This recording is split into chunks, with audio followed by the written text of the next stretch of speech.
Hello everyone, welcome back to the Bakulog. I am Jasu Bakuhatsu, and this is going to be my last video on Terrian Saga KR-17. I did record another live commentary play session, but just as I kind of predicted in the last video, there wasn't really a whole lot left for me to talk about with this game, and it also turns out that the game gets a lot more difficult from the point that I left off on the last video. So the video that I've tried to record was mainly just a lot of me getting killed and redoing stuff over and over and over and over again, even more so than in the previous videos.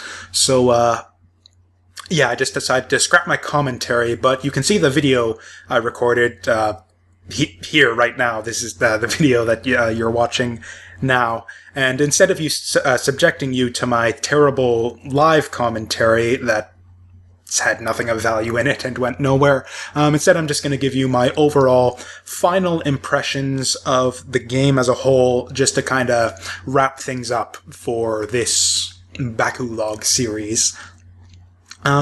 So as you guys probably saw in the previous videos, I have been really enthusiastic about the game up until this point, even though there have been some things about it that have really annoyed me, which you've also seen, but I've actually finished the game now, and I've got to say that, yeah, I rewatched the previous video, and I saw that I was like really enthusiastic about it at that point. But now that I've finished it and gone through the whole thing, I've got to say that I'm a lot less positive about it now than I was before.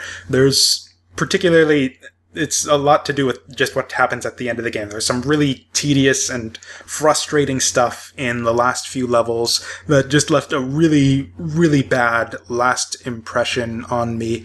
And honestly, with like the final sequence of the game, like there's a final sequence followed by a final boss, and I honestly just think that whole bit there, they just completely jumped the shark, and things get like really absolutely dreadful. So yeah, you guys remember the whole thing with like you're riding the wooden crates down the waterfall, and then they slip out from under you, and you've got to tap along bit by bit, but not so fast that you dash forward into the water and kill yourself. And that's what they do for the final chase sequence of the game. You're riding this big square robot thing, and it works the exact same way, same way as the moving crates, and it's all that aggravation stretched out for a really long period of time. And so yeah, it's just absolutely terrible, and I've had an awful time trying to get through that. And at the end of that chase sequence, there's this terrible bullshit where you jump off the robot, and then there's just like a stretch of flat ground, and then suddenly you're being chased after by a bunch of robots, and they start shooting grenades at you, and it's like, oh shit, run away from those guys, and then it's suddenly, mission failed, game over, all the way back to the start of the shitty robot riding section. And that happened to me like 5 times before I figured out what you're supposed to do there, because you can see your big robot still kind of following you down like underneath the platform you're on, and you've got to keep him on screen. And if you run away from the guys chasing you, like the game probably kind of like, encourages you to do, because shit is exploding all over the place. But you gotta take it slow and keep your robot buddy on screen, or else it's mission failed, back to start. And the game does nothing whatsoever to like indicate to you that that's what you need to do, or when it fails you, it doesn't say like that's what you did wrong or anything. It's just like failed, game over, back to start. And that's just, again, that kind of that kind of like interface, like user, that kind of like game player communication type stuff that the game, those kinds of errors that the game has done like really poorly up to this point in a lot of ways that you saw me talk about in the previous videos. And but eventually I got through that bullshit, and then there's the final boss, which was just really lame and anticlimactic. For some reason, this game doesn't really do boss fights. It's just mostly just chase sequences and survival sequences where you've got to, basically you just got to survive or run really fast or whatever. Except there's this one boss fight, which is actually does appear, which you will see in this video, Yeah, there's one boss fight in this game, and then that's it, and everything else is just a survival chase sequence crap. And that's what they did with the final boss as well. It's just a little robot that throws bombs at you and keeps throwing bombs at you, and you've just got to survive until it decides to stop, which takes a really, really freaking long time. And, and then once it decides to stop, it starts chasing you, and then it starts throwing bombs again for a somewhat less long period of time. But yeah, it's just felt, like I said, felt really lame and just super anticlimactic. And yeah, that was it. And then the game's just over after that. So yeah, really disappointing finish, to be honest. I thought the last hour or so, and then even before that, the last level of this game, even before that last sequence, the last couple levels, there's like some really, again, just really tedious, frustrating bullshit that I thought was in it. There was like this terrible jetpack sequence where you've got to like avoid touching the sides, and it goes on for way too long, and it's basically the whole last hour or so of this game, maybe like half hour to 90 minutes or so, was honestly god awfully terrible. I thought I really did not have a good time at all beyond that. And the game's only, like, there was some good stuff before that, don't get me wrong. I'm still overall somewhat positive about the game, but the game's only like 5 or 6 hours long, so having like an hour of god-awful terribleness at the end kind of like really detracts from the overall experience as a whole. But like I said, overall I still think.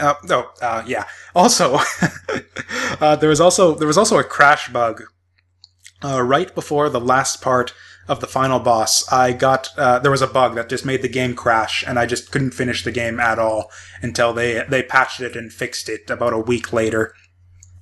And I should actually mention, as sort of like, I don't know, a consumer awareness type thing. I saw other complaints on the game's Steam page as well about crash bugs and stuff of that nature, which I think actually does go to show kind of the main problem with this game, which is that it's just very, very rough and unpolished in a lot of places. There's still a lot of good stuff, don't get me wrong. Like I said, I think they did a really good job. All the good stuff that I talked about in the previous videos, they did a really good job of capturing the essence of like those old Apogee platformers from back in the early 90s. I talked about those in the previous videos. And really solid level design overall, again, apart from the few parts where it's really terrible. You've got good enemy variety, good variety of obstacles. Basic controls feel really solid, again, apart from those stupid sections with the double tap to dash on the crates. But yeah, like I said, for all the good bits, there's like a lot of